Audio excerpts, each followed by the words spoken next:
A la luz de Krishnamurti, mi único interés es hacer que los hombres sean absoluta e incondicionalmente libres. Conducción: Horacio Bello. Con la colaboración de Gustavo Litterman, Juliana Flores y Pablo Cruz.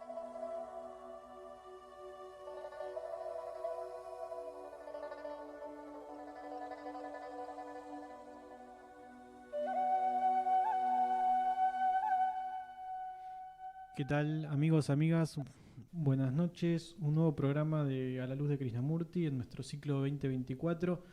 Hoy, como podrán observar, quien les habla, Pablo Cruz, reemplazando a Horacio, que se tomó el día con aviso y ya se reincorporará la semana que viene. Bueno, me acompaña como siempre Juli. Hola Juli, ¿cómo estás? Hola, buenas noches. Así que bueno, hoy nos toca hacer frente nosotros al programa. Haremos lo que corresponda. Muy bien, muy bien.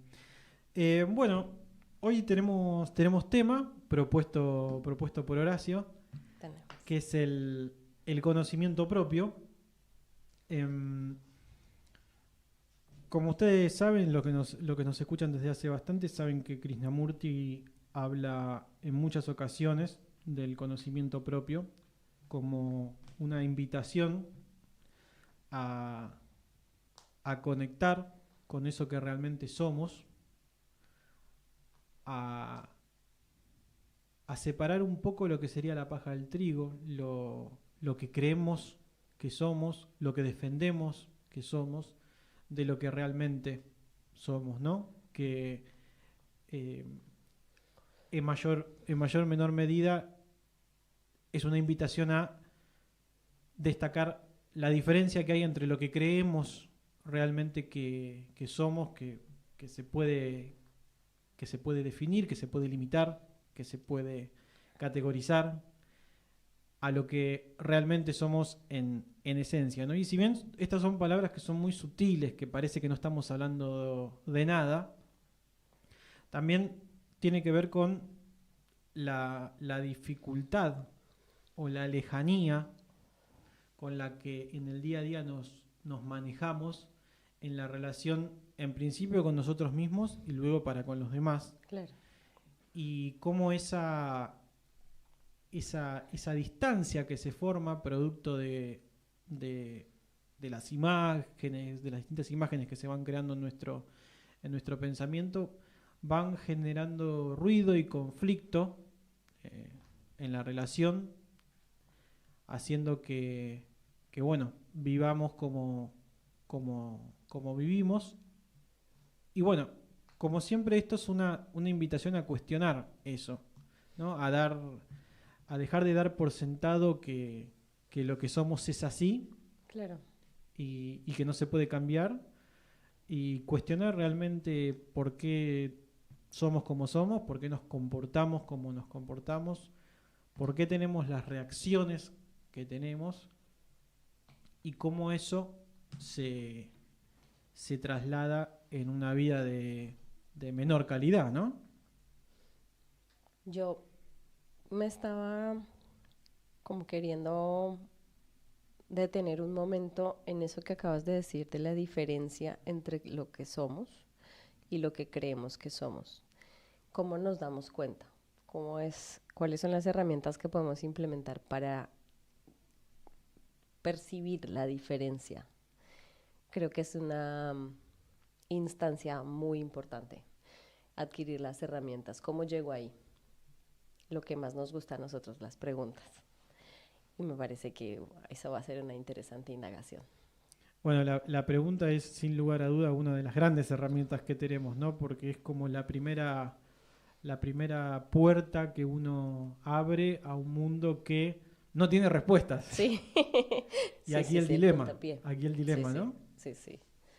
El puntapié de la pregunta, hacernos las preguntas. No importa si serán en un principio las correctas o no, importa la actitud de cuestionamiento, el cuestionarme. Esto que creo, aquello en lo que creo, ¿por qué lo creo? ¿De dónde llegó la información? ¿Y cuál es la información que percibo desde mi silencio, ¿no? Desde ese estado al que tanto invitamos desde el programa, de reflexión, de observación, de quietud. Pues sabés que, yendo un poco a las bases, ¿no? Para plantar un poco de un punto de partida. Krishnamurti hablaba del conocimiento acumulado, del contenido de lo que sería la conciencia, como el origen del conflicto y como este contenido que no está por definición en un contenedor que está separado del contenido, sino que el contenedor y el contenido es lo mismo. Son lo mismo, claro. Y cómo ese contenido a su vez es como una especie de lente que tinta nuestra visión, ¿no? Porque no es algo que nosotros podamos acoplar o desacoplar. Claro. Como esa es la madre de todos los conflictos, y la invitación a poder observar eso, y observar el conocimiento es en sí mismo una pregunta que a través de las palabras es como mínimo tramposa, ¿no? Presta mucha confusión, porque si yo estoy escuchando, ¿a quién escucho? Y si yo escucho, ¿cómo escucho? ¿Y qué estoy usando para escuchar? Entonces, esa estructura de naipes que se cae, porque es todo tan circular. Es todo tan circular en el mundo de las palabras, ¿no? Es una simbología que está vinculada a otra simbología, que a su vez está vinculada a otra simbología, y parece que nunca llegamos a través de las palabras parece que nunca llegamos a la cosa, nunca llegamos a la esencia, ¿no? Sí, como una rueda, como un girar en perpetuo. Claro. Sí. Por eso la mirada o la observación está tan dirigida más al sentir o a la percepción, ya no desde la necesidad de definir algo, sino la contemplación. Porque si yo estoy contemplando el conocimiento o un pensamiento o el sentir, si lo contemplo me conecto con su esencia, con lo que es. En cambio, si voy a necesitar definirlo, entro a limitarlo, entro a cortarle partes para que me entre en lo que yo quiero definir. Y ahí entro a limitar mucho, tanto lo que observo en mi interior como lo que observo afuera también. Claro, y la particularidad que tiene limitar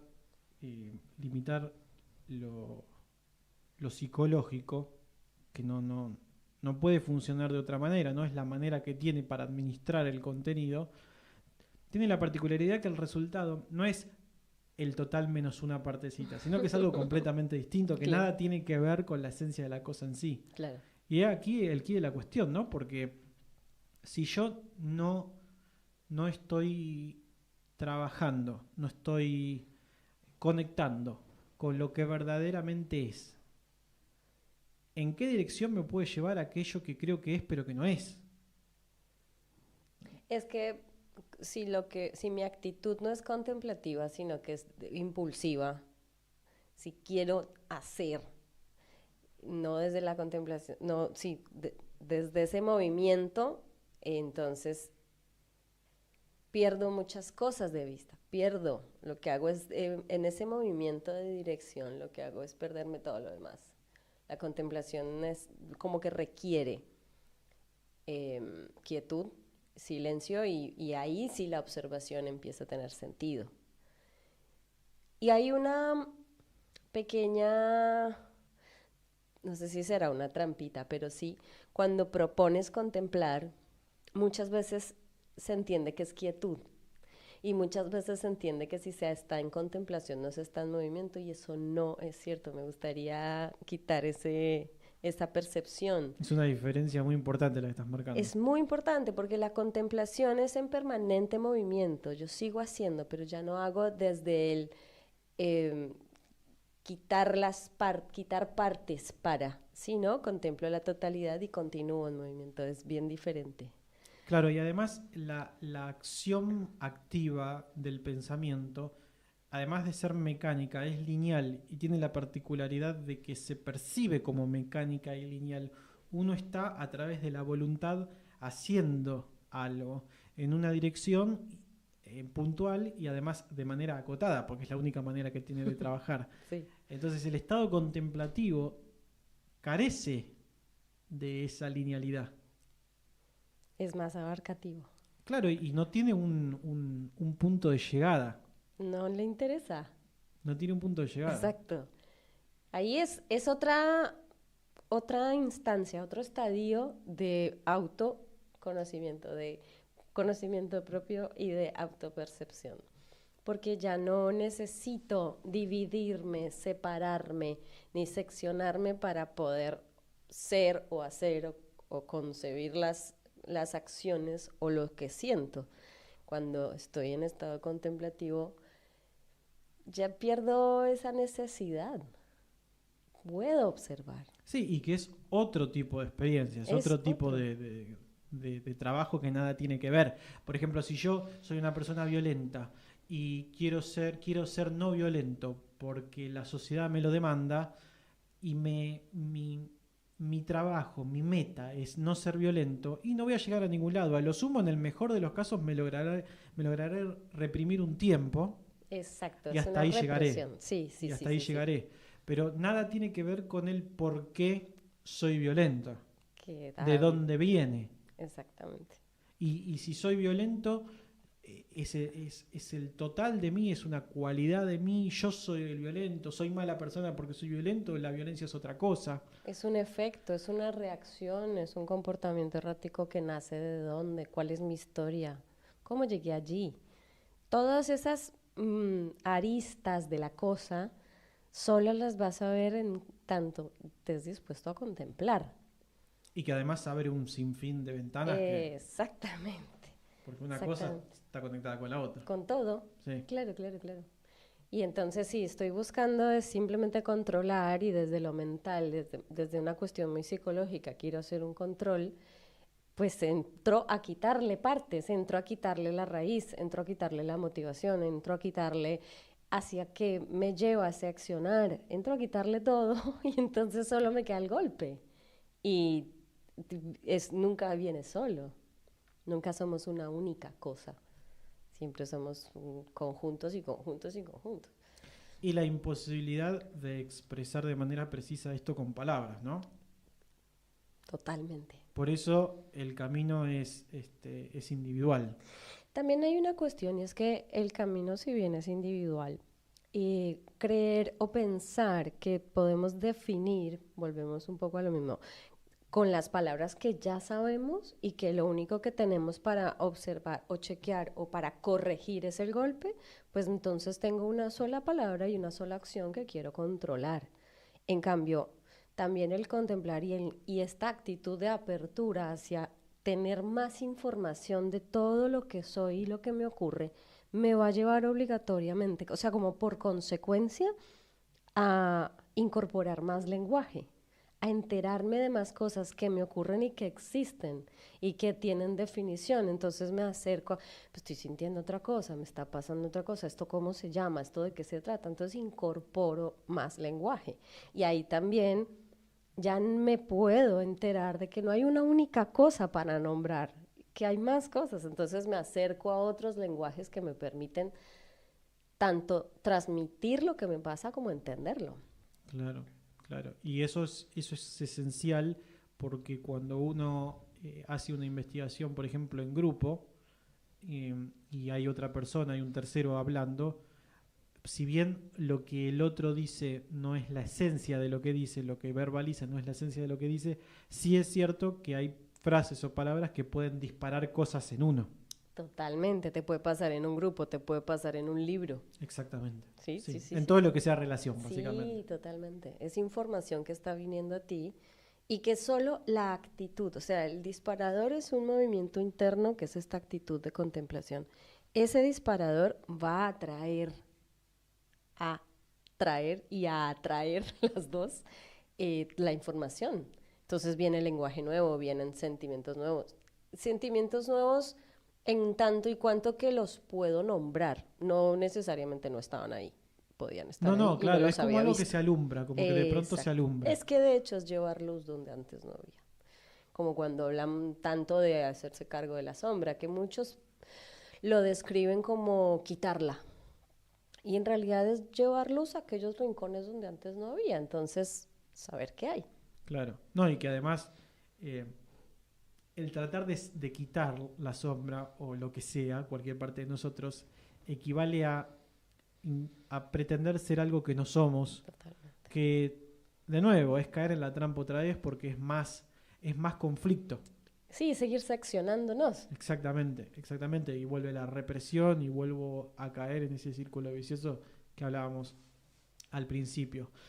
Em, Nuestra amiga Delia Biesuner nos preparó un texto, nos grabó un texto que de una manera muy distinta y con un lenguaje, diría yo, considerablemente Más elaborado. anterior, sí, Ah, sí, al sí. nuestro, sí, tal cual. Totalmente. Eh, Intenta de alguna forma explayar las distintas vicisitudes o los distintos dilemas o ironías que representan nuestra presencia en esta vida, nuestra intención por comunicarnos y por definirla y por entender el afuera, el adentro. Así que le pedimos a Nico, nuestro operador, si lo puede poner al aire y luego volvemos para hablar al respecto. Gracias. Lo conocido y lo desconocido. Aprended a discernir lo real de lo falso. La voz del silencio, Madame Blavatsky. La cosa más difícil es saber qué es lo que sabemos y qué es lo que no sabemos. Pero, ¿qué es lo que sabemos o conocemos? Sabemos que desde el primer despertar del conocimiento, el hombre se haya enfrentado a dos hechos evidentes: la existencia del mundo en que vive y la existencia de la vida psíquica en él. Él no puede probar ni negar estas dos cosas. Son hechos, constituyen la realidad para él. Es posible meditar sobre la relación recíproca de estos dos hechos. Se puede tratar de reducirlos a uno, esto es, considerar el mundo psíquico interno como una parte, un reflejo o una función del mundo, o el mundo como una parte, un reflejo o una función de ese mundo interno. Pero este procedimiento constituye una salida a partir de hechos, y esta consideración del mundo y del yo para la mente no filosófica ordinaria no tendrá carácter de evidencia. Por el contrario, el único hecho evidente sigue siendo la antítesis del yo y el no yo, nuestra vida psíquica interna y el mundo exterior. No tenemos hasta aquí ninguna base sobre la cual fundar una contradicción del hecho evidente de la existencia de nosotros, eso es, nuestra vida interna y el mundo en el que vivimos. Aceptaremos esto, por lo tanto, como lo dado. El espacio, con su extensión, el tiempo, con la idea de antes, ahora y después, la cantidad, la masa, la sustancialidad, el número, la igualdad y la desigualdad, la identidad y la diferencia, la causa y el efecto, el éter, los átomos, los electrones, la energía, la vida, la muerte, todas las cosas que forman el fundamento de nuestro llamado conocimiento. Estas son las cosas desconocidas. La existencia en nosotros de la vida psíquica, es decir, de sensaciones, percepciones, concepciones, razonamiento, sentimiento, deseos, etc., y la existencia del mundo fuera de nosotros. De estos dos datos fundamentales se deriva nuestra división común y claramente entendida de todo lo que conocemos como subjetivo y objetivo. A todo lo que aceptamos como propiedad del mundo lo llamamos objetivo, y a todo lo que aceptamos como propiedad de nuestra psique lo llamamos subjetivo. Reconocemos al mundo subjetivo directamente. Está en nosotros mismos. Él y nosotros somos uno. Al mundo objetivo nos lo representamos como existiendo en alguna parte fuera de nosotros.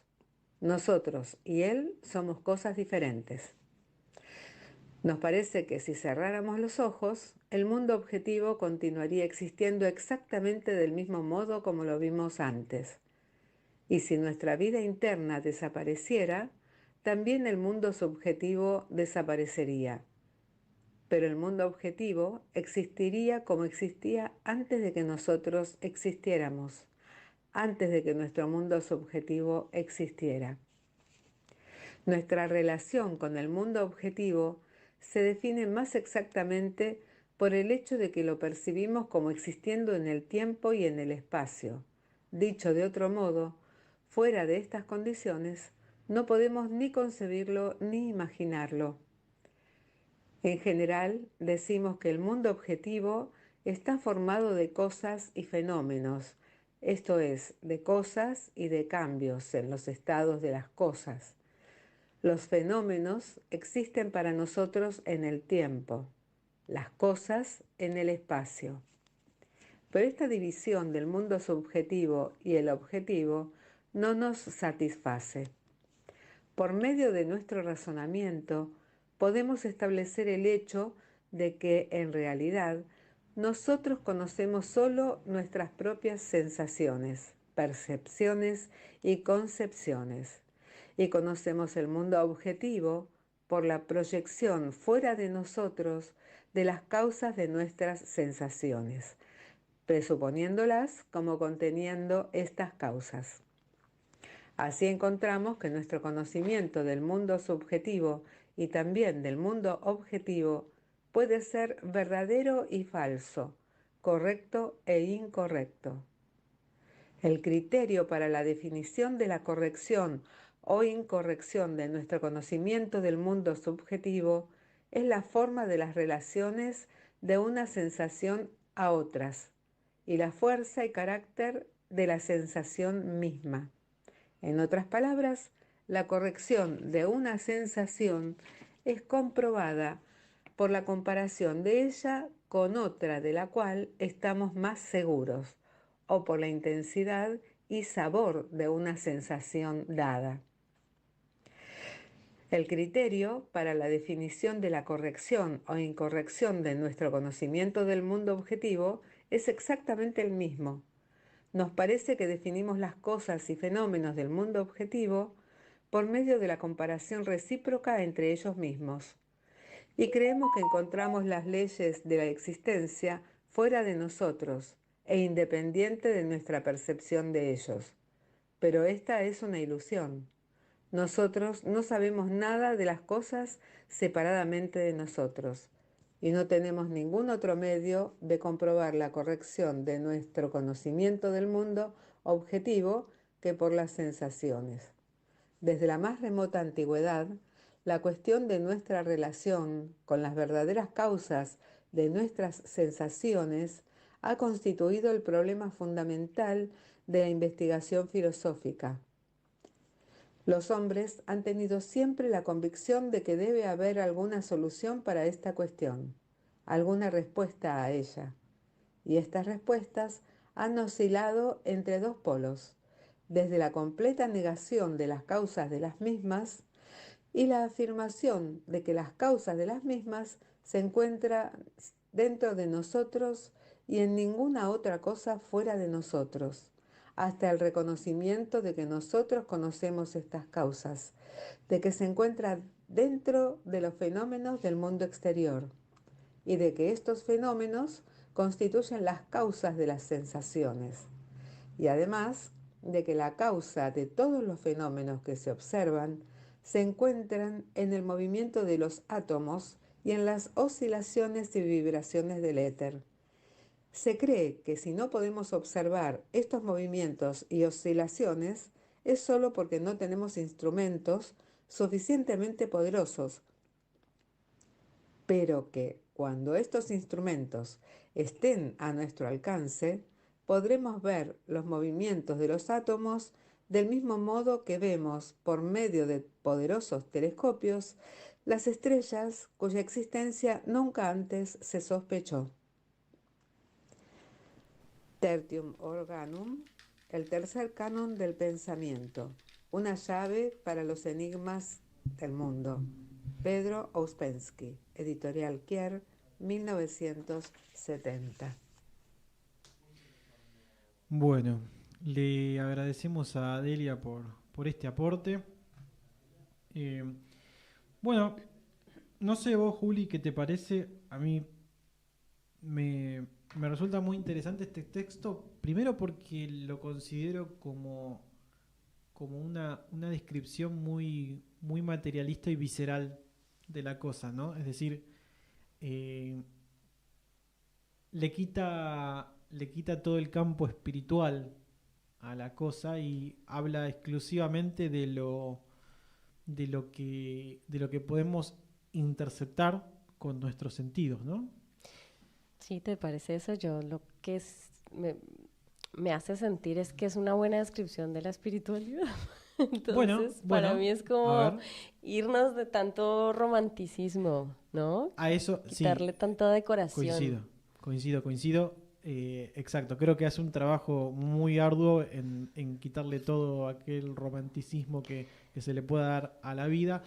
Esto no quiere decir que la vida valga menos por esto, ¿no? O que No. sea, o que le quite misterio, o que le quite importancia, sino que siento que de alguna manera hace un trabajo muy fuerte en darle una visión objetiva de nuestras limitaciones y nuestras dificultades para entender o conectar con lo que nos rodea. Conectarme me parece más acertado porque le saca mística, porque tanto el misterio como la mística, el misticismo, siempre lo que hicieron fue alejarnos y no nos alejaron de algo que teníamos que aprender, nos alejaron de lo que ya estamos siendo, de lo que ya nos ocurre. Y este texto lo describe con una puntualidad maravillosa porque sí, es quitarle velos. Y no hay ningún misterio, es todo lo que estamos siendo en presente todo el tiempo. Es simplemente ir a esa sencillez. Entonces a mí me parece que es profundamente espiritual. Bueno, sí, espiritual en un sentido no mágico. Claro, es que para mí la espiritualidad es ahí, no hay nada de mística, perdón, no hay humo, no hay misterio, hay realidad y creo que esa es la espiritualidad real. Sí, me gusta lo que decís porque de alguna manera le quita el show, ¿no? Le quita los destellos, las luces de colores.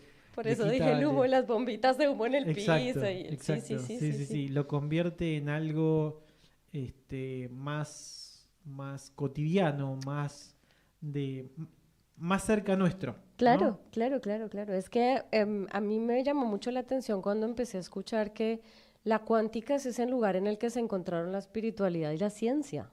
Porque como que por dos caminos distantes que creían ser opuestos se encontraron muy cerquita y se dieron cuenta de eso. No hay tal misterio, no hay tal mística, es contarte una verdad llenándola de mucha decoración. Y en realidad no existía todo eso. No es. ¿Qué es lo que ha hecho que muchas veces estemos tan distantes de la espiritualidad o de la conexión con nosotros mismos y con la totalidad? De hecho, con estos temas tan sencillos que para nosotros hoy son sencillos porque llevamos un montón de tiempo leyendo, indagando, buscando. Hay personas a las que tú les nombras la palabra espiritualidad y te dicen, no, yo con esas cosas no. Y después los ves y tienen una conexión consigo mismos que es maravillosa, pero no saben que eso se llama así. Claro, es uno de los grandes inconvenientes que tiene la palabra, ¿no? Claro. La palabra depende de la connotación que tenga, que a su vez esa connotación está dada por un montón de factores, puede terminar alejando Claro. a uno de la cosa. Por eso hay que ir con cautela cuando uno utiliza la palabra como vehículo tanto para expresar como para indagar con uno mismo, ¿no?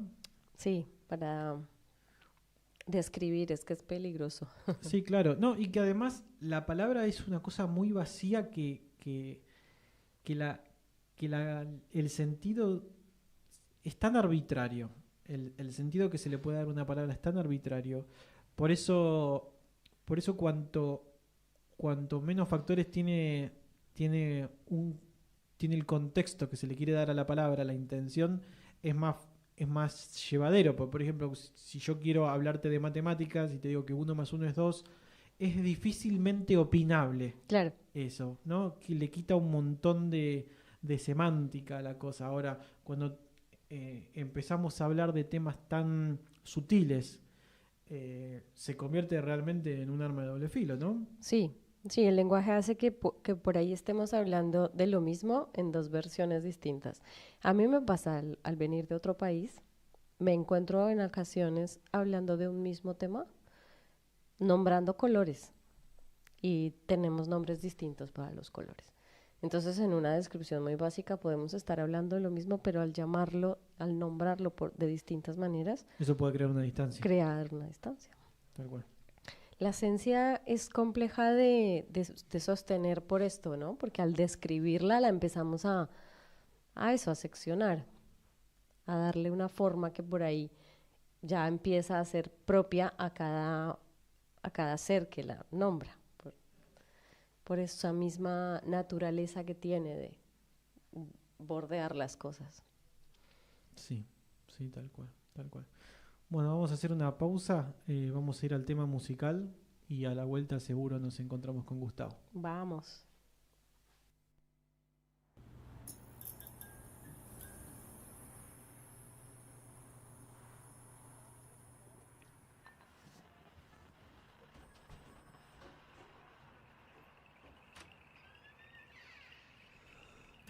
Salí a caminar y el camino me abrigó los pies. No tuve que pensar, solo me llevé. Pasé por el sol y por todo lo que ya soñé. La vida me guiñó y me sonrojé. A mirar, llegué a comprender que todo hasta hoy fue lo más bueno que probé. La verdad, gozar la tela que al final es lo que uno es. Seguí más allá y encontré el tesoro que perdí. Lo até en el cinturón y lo repartí. Vi cómo se fue la sombra que fui. Vi cómo acabó. Me vi correteando mi existir. Aquel que hoy, dentro de una canción, me quiere aplaudir.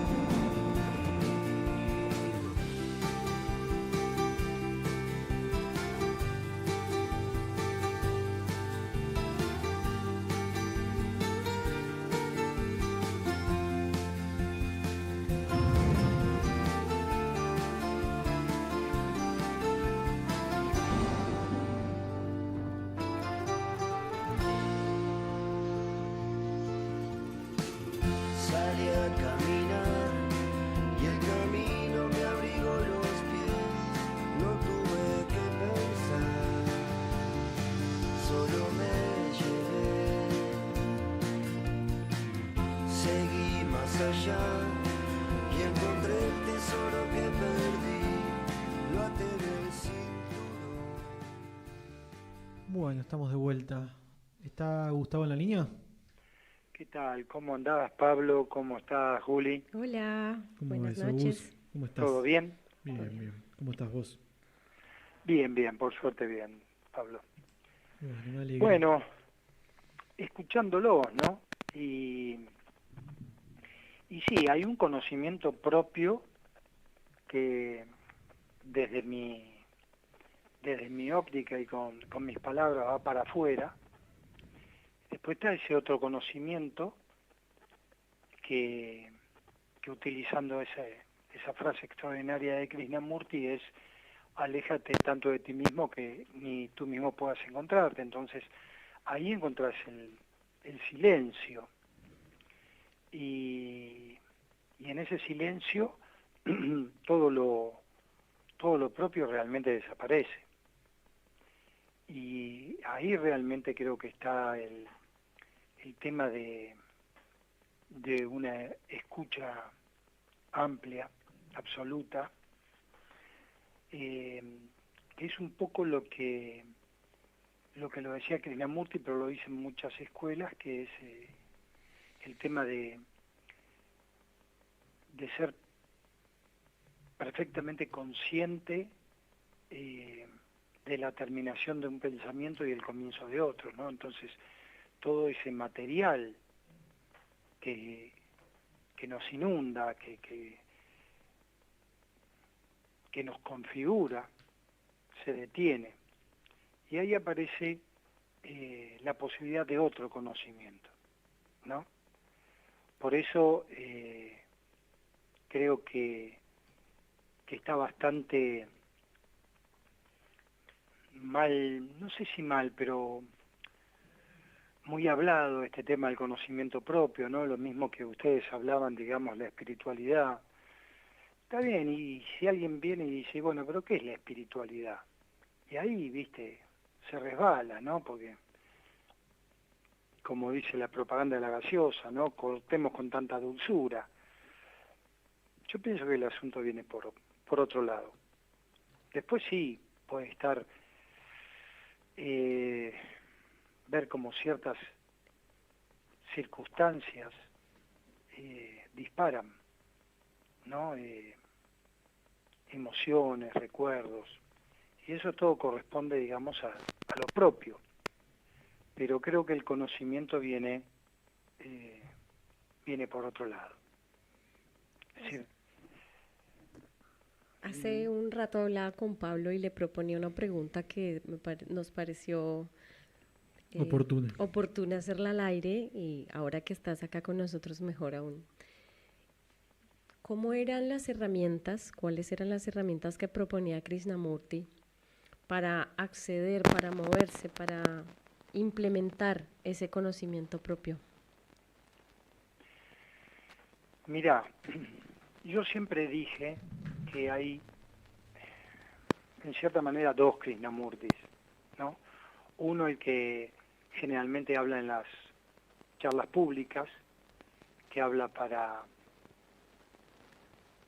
un grupo de gente, donde de repente se mezcla el que llega por primera vez, el que llega con curiosidad, el que llega buscando un gurú, y aquellos otros que quizás vienen con intenciones más, si se quiere, más profundas, de llegar a este silencio. Y después también están los que iban a proponer discusiones, ¿no? Es decir,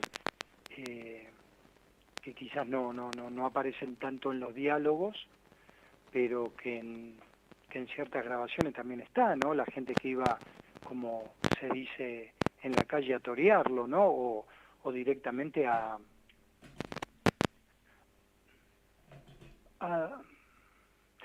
poner en duda lo que Krishnamurti está esbozando. Bueno, ese es un Krishnamurti. Después creo que hay un Krishnamurti mucho más profundo, si se quiere, no es la palabra, porque ves, ahí ya la mente estaría midiendo. Introspectivo, diría yo. Claro, que como que se lo puede encontrar en las charlas con Pupulo, en las charlas con David Bohm, ¿no?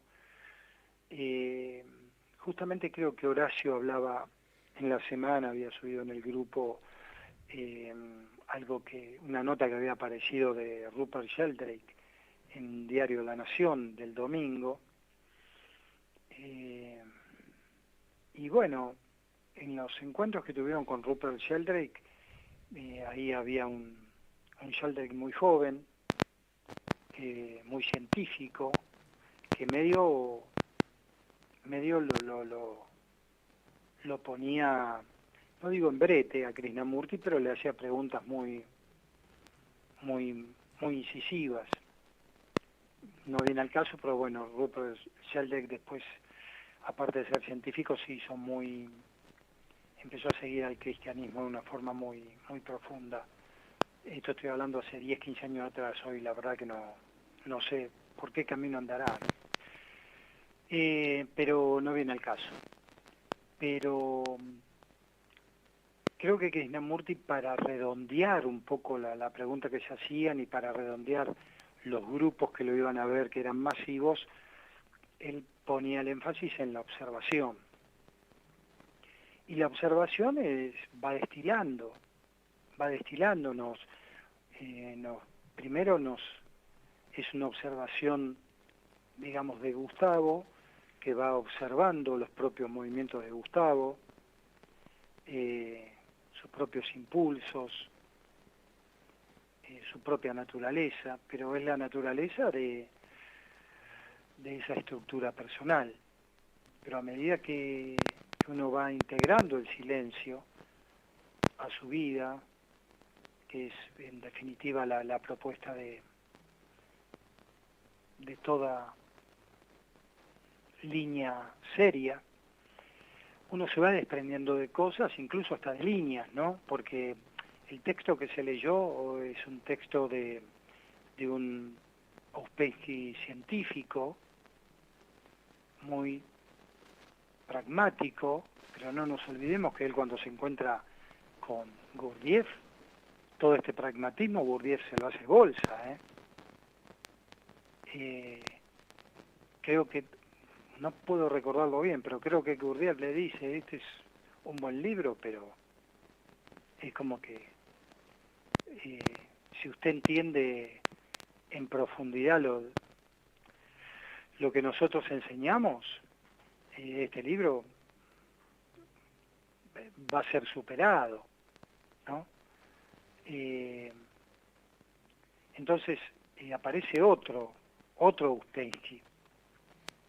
Después, bueno, tiene una serie de desencuentros con Gurdjieff y arma su propia escuela. Igualmente, bueno, él ordena muy bien toda la enseñanza de Gurdjieff, ¿no? La enseñanza después va a aparecer como el cuarto camino, pero en definitiva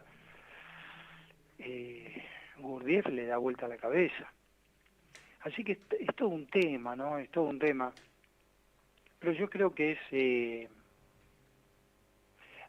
hay una anécdota de Ouspensky que lo pone a trabajar físicamente Gurdjieff, y cuando él ya no puede más, físicamente Gurdjieff le dice que siga un poco más, que iba a descubrir algo importante, y Ouspensky lo descubre, ¿no? Es decir, que ahí habla de los distintos,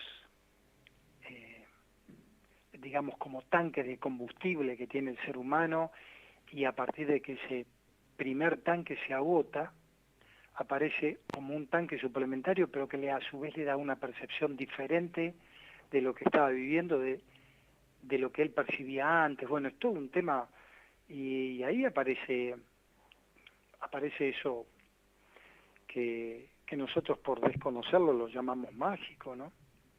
Pero que indiscutiblemente desde algún lugar existe ese área milagrosa, ¿no? Donde ocurren cosas que desde la física quizás no se pueden explicar todavía. Entonces hay mucho, pero en definitiva creo que lo importante es si cada uno de nosotros podemos hacer del silencio algo importante en nuestra vida, ir dándole lugar para que opere. no necesariamente, como dijo Juli, tiene que ser en una posición sedente, sino que justamente la importancia de ese silencio es en lo diario, es en la actividad. Y ahí aparecen cosas, ¿no? que cada quien tendrá que experimentar porque no son transmisibles. Y si queremos transmitirlas con las palabras, quizás aparece ese halo medio fascinante, ¿viste? Misterioso, que como no se puede comprobar por el que lo escucha, está aquel que lo cree y está aquel que dice no, esto no puede ser. Entonces la propuesta yo creo que es observar, silencio, y eso mismo va a traer una transformación. Claro, porque el riesgo que tiene el transmitir forzosamente algo a través de la verbalidad es que puede resultar seductor. Puede ser una frase, una combinación de palabras que me resulte despampanante, que me resulte interesante, entretenido, que sea como una especie de nuevo color, algo que no se me había ocurrido y que nada tiene que ver con la esencia, ¿no?, de lo que uno pretende transmitir. Y ahí se produce este riesgo, ¿no?, en donde uno cae en la seducción de una bella frase que presuntamente invita a relacionar dos cosas que hasta ese momento yo no había relacionado, y eso genera como una especie de estímulo, ¿no?, en uno, que nada tiene que ver con lo que aquella persona estaba queriendo transmitir. Sí. Muchas Y veces vos lo dijiste, ¿no? Es el riesgo de la palabra en la primera parte del programa. Porque claro, las palabras, vos habías dicho que estaban como vacías, pero las palabras también tienen un contenido extraordinario, ¿no? En cuanto a cómo se combinen, y entre paréntesis, dentro de esa combinación está la captación de un otro que a su vez está traduciendo lo que la otra persona está diciendo a su modo, y quizás no es, ¿no? Eso ocurre mucho, por eso en muchas escuelas dicen que los primeros años sencillamente tenés que escuchar y no opinar, ¿no? Sino trabajar con la frase que se escuchó y punto. Porque si entramos en esos debates dialécticos, es donde quizás la frase puede resultar rimbombante o puede perderse. Entonces, es un gran tema, ¿no? Por eso, bueno, está esa cita o esa muletilla de Krishnamurti, ¿no? La palabra no es la cosa. Tal cual. Y por otro lado, sí, otro te puede decir, y si la palabra no es la cosa, ¿qué es? ¿No? claro. Sí, hace unos cuantos programas estuvimos hablando sobre las preguntas y sobre la contemplación de la pregunta como tal. Entonces, si la palabra no es la cosa, la pregunta no es la cosa. La respuesta no es la cosa. Es la amplitud a la que te lleva al contemplar la posibilidad de la pregunta. Es ese cuestionamiento del que empezamos a hablar cuando empezó el programa. Es habilitarnos a cuestionarnos y permitirnos esa percepción, esa contemplación, ese silencio desde el que sí se puede habitar una pregunta, un cuestionamiento. Es quedarnos allí. El movimiento que requiere es de quitar información para poder ver lo que hay, porque quien permanece en el constante anhelo de la respuesta no ve la pregunta y no se ve, porque se va a la mente, que siempre necesita la forma, la definición, la respuesta. Es lo que lo deja como saciado y no se permite la amplitud de la contemplación.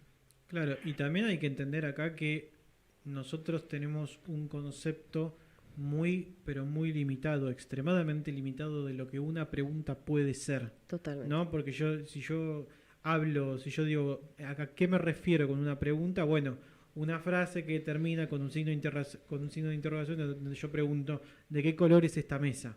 Y ahí yo voy a estar haciendo una respuesta que conlleva, una pregunta que conlleva una respuesta limitada en sí misma, ¿no? Que pretende, que pertenece al mundo de las ideas. Sin embargo, en la vida cotidiana, muchas cosas pueden ser una pregunta, porque una pregunta no es más que un disparador. Totalmente, totalmente. Por eso yo Claro. hablo del cuestionamiento como movimiento, cuestionarme la pregunta y en la actitud de cuestionamiento, permanecer allí. Claro, Juli, yo sacaría el me, porque el me ya me implica yo, sino que lo interesante en la observación de la pregunta es la esencia de la indagación, la esencia de ese preguntar, ¿no? ¿A dónde me lleva? Entonces, me lleva no a la respuesta que, por ejemplo, sería la solución de un problema, sino que me lleva a la fuente, a la esencia de esa problemática, que después de mucho y mucho trabajar, puede que hasta lo vea como ilusorio, el problema en sí, ¿verdad? Pero por eso digo, eso que estoy diciendo solamente aparece cuando uno y no cabe el uno, pero por darle una forma que se entienda, uno ha venido trabajando mucho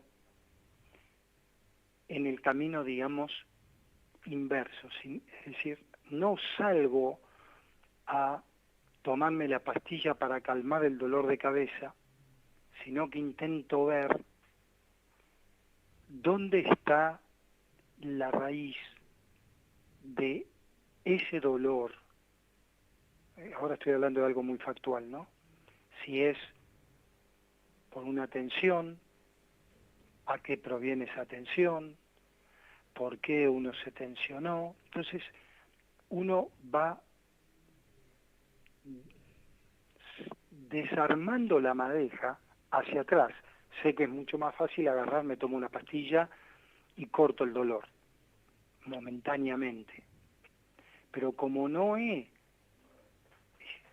desenvuelto ese ovillo, eso perdura. Entonces, es, por así decirlo, un camino que, bueno, que Krishnamurti nombraba arduo. ¿Por qué es arduo? Porque no se busca, es decir, la intención no es la salida del problema, sino que el movimiento es el génesis, buscar el génesis de la esencia problemática, ya ni siquiera de un problema, sino de la esencia problemática. Y ahí es cuando toda esta estructura de lo personal va cayendo de a poco, pero va cayendo. Sí, yo lo nombré como un disparador de movimiento, porque primero el cuestionamiento es yo desde donde lo entiendo, para poderme identificar o para poder hacer el movimiento de cuestionamiento voy adentro y en consecuencia entiendo también que el movimiento se da hacia afuera. Entonces, no puede ser uno sin el otro. No hay ni una adentro ni una afuera. Exacto, uno no es sin el otro, coexisten. Entonces, sí percibo que cuando el movimiento se toma como propio, el otro se da por reflejo. Entonces yo me cuestiono porque nos cuestiono, porque habito la cuestión. ¿Sí? ¿Se entiende? Sí, claro. Es que el tema es entender que si habita la cuestión, sin que sea yo quien la habite. Y ahí es donde las palabras estas tan sencillas se complejizan, ¿no? Porque son muchas las personas que dicen Leo Krishnamurti y usa palabras fáciles, pero no entiendo lo que dice este hombre. Bueno, ahí está el tema. Claro, Es decir, que me parece que hay una instancia que, o sea, es como un avance que se hace, porque primero aprendemos a gatear, luego caminamos y luego podemos correr. Entonces, como estamos desconectados de la posibilidad del cuestionamiento, primero necesitamos cuestionar para poder aprender a cuestionarnos. Hay que cuestionar la desconexión. Exacto, entonces hay que entrar por algún lado, entonces me cuestiono, luego entiendo que lo que estoy cuestionando realmente es la existencia y luego entiendo que somos cuestión. Entonces es como invitar desde el pasito inicial, cuando me habilito a ese cuestionar. Bueno, hemos llegado al final del programa. Bueno, ha sido muy fructífero. Le mandamos un saludo a Horacio. Y bueno, nos veremos la semana que viene. Buenas noches para todos. Abrazo, buena semana. Chao. Chao, chao. A la luz de Krishnamurti, mi único interés es hacer que los hombres sean absoluta e